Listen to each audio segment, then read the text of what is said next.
Student, today class 8th, myself Ritesh Singh. In previous lecture we discussed chapter 2 friction, and in this chapter we discussed type of friction. इसमें type of friction मैंने 3 friction के बारे में बताया था, static friction, sliding friction और rolling friction के बारे में। इसके बारे में जो भी उसकी डिटेल्स थी मैंने बता दिया था। आज हमारा नेक्स्ट टॉपिक है, do you know that air and water also receive the motion of object.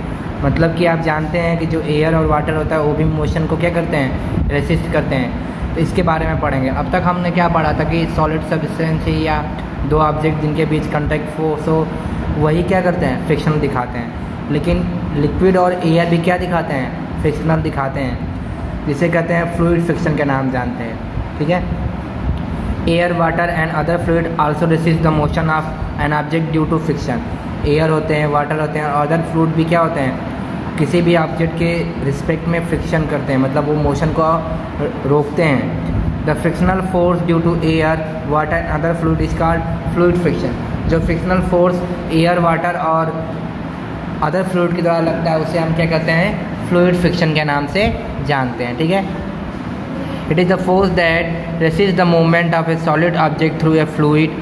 ये क्या करता है, किसी एक सॉलिड ऑब्जेक्ट के मूवमेंट को रेसिस्ट करता है, किसमें, लिक्विड में या गैस में। Sky diver falling down from the sky experience a type of fluid friction called air resistant. जब स्काई डाइवर जब हवा तो ऊपर से कूदता है जहाज से और डाइव करता है किसमें, एयर्स में, तो क्या होता है, उसको एक फोर्स एक रेसिस्ट करता है, जैसे कहते हैं फ्लूइड फ्रिक्शन। और उसी को हम क्या कहते हैं, एयर रेसिस्टेंस भी के नाम जानते हैं। रेसिस्टेंस मतलब एयर क्या करेगा, उसको रेसिस्ट करेगा मोशन करने से। ठीक है, when vehicles either a car or airplane move at very high speed their motion is opposed by air resistance। जब कोई काफ़ी तेज़ कार मूव कर रही हो या एयरप्लेन मूव कर रहा हो हाई स्पीड से, तो जब उसके मोशन को क्या करता है, अपोजिट एयर जो होती है अपोजिट साइड से उसको क्या करता है, एयर उसके मोशन को रेसिस्ट करता है, मतलब रोकता है, थोड़ा घटाता है। तो जैसे कहते हैं फ्लूइड फ्रिक्शन। जैसे आपने देखा होगा कभी जब हवाएं तेज़ चलती है तो आप साइकिल चलाते हैं तो काफ़ी कठिनाई होती है, वहीं अगर हवाएं सिंपल होती हैं, नॉर्मल होती हैं, तो आप आसानी साइकिल चला लेते हैं। क्यों? क्योंकि अगर हवाएं तेज़ होती है तो एयर का फ्रिक्शन ज़्यादा लग जाता है, ज़्यादा कंटेक्ट लगता है, वो अपोज करने लग जाता है। तो air resistance also known as drag. जो एयर रेसिस्टेंस उसे हम क्या कहते हैं, ड्रैग के नाम से जानते हैं। जैसे देखिए ये कोई मिसाइल है या कोई रॉकेट है, वो अपवर्ड की तरह लिफ्ट हो रही है, तो लिफ्ट होगी तो ऊपर से क्या होगी, एयर्स क्या करेगा, प्रेशर लगाएगा, फ्रिक्शन लगाएगा, जो किस फॉर्म में होगा, ड्रैग के फॉर्म में। इसी को अपोज करके ये क्या करेगा, आगे की तरफ बढ़ेगा। तभी बढ़ेगा जब इसका जो इसके द्वारा एनर्जी या फोर्स प्रोड्यूस हो रहा होगा वो ग्रेटर होगा एयर के से, तभी ये मोशन आगे की तरफ मूव करेगा। ठीक है, वाटर आल्सो प्रोड्यूस फ्रिक्शन और ड्रैग। वाटर भी क्या करता है, ड्रैग या फ्रिक्शन प्रोड्यूस करता है। जैसे आपने देखा होगा जितनी आसानी से आप एयर में चल पाते हैं उतना ही अगर आसानी से आपको पानी में रख दिया तो उतनी आसानी से और उतनी तेज़ आप दौड़ नहीं पाते हैं। तो क्या करता है, एयर वाटर भी क्या करता है, फ्रिक्शन लगाता है। ठीक है, have you notice that shape of ship, aeroplane, rocket, automobiles etc। आपने देखा होगा जितने सारे रॉकेट होते हैं, शिप होते हैं, ऑटोमोबाइल्स होते हैं, उनकी शेप कैसे होते हैं, नुकीले टाइप के थोड़े, ताकि वो आसानी से एयर को वहाँ से ज़्यादा से कम फ्रिक्शन लगे, ताकि जितना सरफेस एरिया कंटेक्ट कम रहेगा उतना कम फ्रिक्शन लगेगा।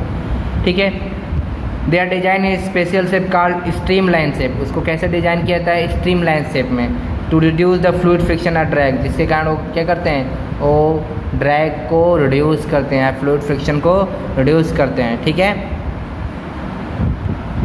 नेक्स्ट हमारा है advantage and disadvantage of friction. क्या क्या एडवांटेज होते हैं।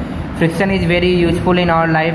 फ्रिक्शन क्या होता है, वेरी यूजफुल होता है। Without friction force you can not be able to hold anything.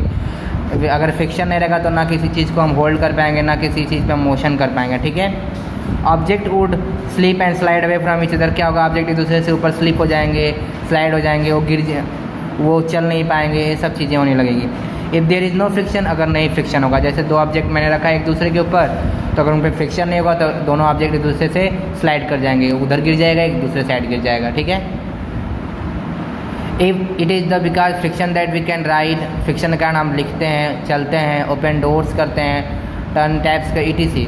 Bedsheet on the bed remain intact because of the friction. जो बेडशीट भी होते हैं वो क्या फ्रिक्शन के कारण रुके होते हैं। We can sit on chair without sliding up because of friction. कहीं अगर हम चेयर पर बैठते हैं तो स्लाइड नहीं करते, उसका रीज़न क्या होता है? फ्रिक्शन के कारण। फ्रिक्शनल फोर्स स्लो डाउन और stop moving as a. Frictional force के कारण क्या होता है? अब यहाँ पे क्या थे? ये थे एडवांटेज। क्या क्या एडवांटेज थे? अगर हम डिसएडवांटेज की बात करें कुछ, जैसे होता है फ्रिक्शनल फ्लो स्लो डाउन और stop moving as. Frictional force क्या करता है? किसी भी ऑब्जेक्ट की स्पीड को स्लो कर देता है या स्टॉप कर देता है। ठीक है, नेक्स्ट है इसी में इट इज जैसे चल रहे हैं यहाँ पे पैर जूता चल रहा है। It is a friction between sole of और shoes and the ground which prevent us from sliding when we walk. जो सोल होते हैं, शूज के सोल जो बने होते हैं, उनको ऐसे बनाया जाता है कि ताकि वो ग्राउंड से कंटेक्ट ज़्यादा रखें, जिससे कारण स्लाइडिंग कम हो, फ्रिक्शन ज़्यादा लगे और हम गिरे ना। That groups of our shoes sole increase the friction. ठीक है, जो ग्रुप्स होते हैं सोल वो क्या करते हैं? फ्रिक्शन को इंक्रीज करते हैं। A knot remain its place because of friction of the rope which we tight. जो नॉट होते हैं वो क्यों यहाँ पे रुके होते हैं? Due to friction. ठीक है, friction between the bicycle brakes and wheel allow moving bicycle to slow down stop when brake are applied. जो फ्रिक्शन होते हैं, जो ये ब्रेक्स लगे होते हैं, इनमें क्या करता है? ये फ्रिक्शन क्रिएट करता है, जिससे कारण कोई भी जब हम तेज़ी से चल रहे होते हैं तो उससे हम ब्रेक लगा के स्लो डाउन कर लेते हैं या रोक सकते हैं। ठीक है, friction between match stick and match box cause matches to light up. जो मैच स्टिक होता है, मैच स्टिक और मैच बॉक्स के बीच में एक फ्रिक्शन लगता है, जिससे कारण क्या होता है? वो जल जाती है, लाइट अप हो जाती है। ठीक है, तो ये थे हमारे फ्रिक्शन के एडवांटेज और डिसएडवांटेज। ठीक है, अब हमारा नेक्स्ट टॉपिक रहेगा way to reduce frictional force. कैसे कैसे हम फ्रिक्शनल फोर्स को रिड्यूस कर सकते हैं, जो हम नेक्स्ट लेक्चर में डिस्कस करेंगे। आज के लिए इतना है। Okay, thank you, have a nice day.